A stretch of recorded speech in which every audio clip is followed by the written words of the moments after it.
দুধ দোয়ানোর কষ্ট মানে এমন হতো, আমি গরু আজকেও দালাল দেখাছিলাম, কিন্তু দামটা কম দিতেছে ওরা, সেই জন্য ওই কষ্টর আমি এই যে দুধ দোয়ানোর একটা মেশিন নিতে যাচ্ছি আর কি। আমি আসছি রংপুর জেলা কাউনিয়া থানা থেকে। আমার খামার আছে, খামারে গাভী হলো 60টা গাভী। দুধ দোয়ান করা হাত দিয়ে আমার পক্ষে সম্ভব হয় না, খুব কষ্ট হয়, সেজন্য একটা দুধ দোয়ানোর মেশিন নিতে যাচ্ছি আমি। আসলে আমি খোঁজ পাইছি মোবাইল ফেসবুকে দেখলাম যে সোসব এগ্রোতে এই দুধ দোয়ানোর মেশিনগুলো বিক্রি করা হয়।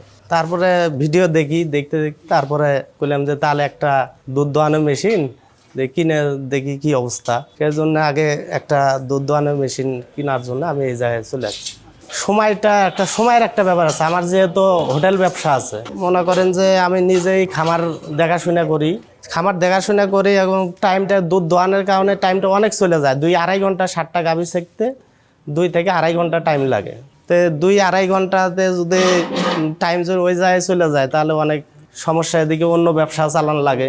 সেই জন্য আমি কইলাম যে যদি এটা যদি 1 ঘন্টা, যদি 1 থেকে 1.5 ঘন্টা যদি সেভ হয়, দুধ দোয়ানোর সময়টা যদি কম লাগে, সেই জন্যে এই দুধ দোয়ানোর মেশিনটা আমি নিতে চাচ্ছি আর কি। দুধ দোয়ানোর মেশিনের সুবিধা বলতে কি, আপনার এটাতে দেখা যাইতেছে যে বাটার যেমন আমরা টানি তখন হয়তো বা এই আইসটাগুলো আছে, এগুলো দিয়ে বাটটা কি একটা লাগে, বা মাঝে মাঝে কতগুলো বাট খুবই শক্ত হওয়ার কারণে মানে দুধ বাইর করতে খুব কষ্ট লাগে। মানে দেখা যাইতেছে যে 5 লিটার দুধ 15-20 মিনিট লাগতেছে পানাইতে। সেই জন্যই বললাম যে আমার দুইটা গাভী আছে, দুইটা গাভীর বাট কিন্তু খুবই শক্ত হওয়ার কারণে মানে আমি যখন বেসপের যাই গরুগুলো, তখন ওরা পানা আবার এসে দেখে যে বাট করা বেশি শক্ত, টান খাইতেছে, না এটা আমার চলবে না, এটা সেটা। তারপরে আমি এই করলাম যে ঠিক আছে, আমি আগে দুধ দোয়ানোর মেশিন যদি নিয়ে আসি তাহলে গরুগুলো আমার বিক্রি করা লাগতেছে না। দুধ দোয়ানোর কষ্ট মানে এমন হতো, আমি গরু আজকেও দালাল দেখাছিলাম, কিন্তু দামটা কম দিতেছে ওরা, সেই জন্য ওই কষ্টর আমি এই যে দুধ দোয়ানোর একটা মেশিন নিতে যাচ্ছি আর কি। আমার গরু হলো 60টা গাভী আছে, 60টা গাভী, বাছুর আছে হলো 60টা গাভীর সাথে এখন 5টা বাছুর বর্তমান আছে।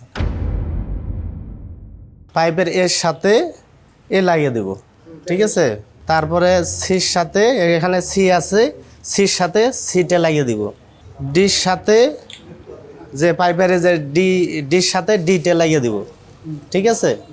ইর সাথে লাগিয়ে দেবো, ইটে আছে হলো ব্যাটারির সাথে এটা লাগিয়ে দেওয়ার পরে তারপরে এই যে ক্লিপগুলো আগে বন্ধ করে দিব।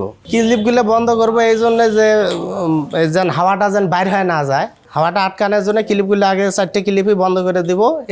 এটাও বন্ধ করে দিব, এই যে লালটা, এটাও বন্ধ করে দেওয়ার পরে যখন 30-40 সেকেন্ড যখন হবে, হাওয়াটা হবে, তারপরে এই ক্লিপটা খুলে দিয়ে বাটের ভিতরে ঢুকে দিব।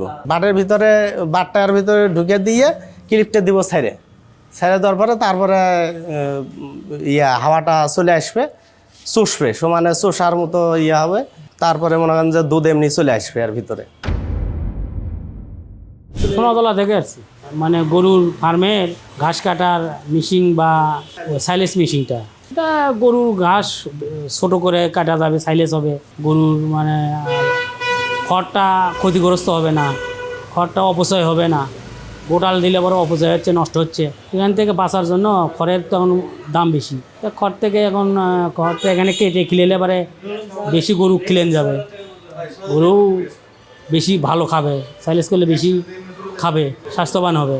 লেবার দিয়ে করলে তো ওই জন্যই তো কেনা, লেবার দিয়ে মানে কাটে না, খিলে না, ওই গোটালি খিলে কাম চুরি করার জন্যই তো এই মেশিনটা দিলে এবারে কাটে, তাও খিলে আছে 16টা সময় অপচয় হয়, সময় বাঁচবে, এইদিকে আবার গুণগত মালও ভালো হবে, আবার আপনার সাশ্রয়ও হবে, অর্থনৈতিক সাশ্রয় হবে। এখানে আমি মাঝে মাঝে এসে দেখলাম যে এই জিনিসটা সাইলেসের জন্য এই জন্য ভালো, মানে এটাই হলো একটু বড় মেশিন আর কি। কিনলামও, ছোটো মেশিন তো কম দামেরও পাওয়া যায়, তো এই জন্য বড়ো দেখে কিনলাম, জানি হাতে কিছু রিজার্ভ থাকে গেল। আর এখানে আমার বাড়ির কাছে দেখে শুনে নিলাম, হ্যাঁ, এখানে নিজের চোখে দেখে নিলাম, এটা তার ভুল হবে না। এই মেশিনপত্র কৃষি উন্নয়ন করতে গেলে এই মেশিনপত্র এখন সব ঘরে ঘরে কৃষকের ঘরে ঘরে এই মেশিনগুলো প্রয়োজন আছে, তাহলে তারা লাভবান হতে পারবে।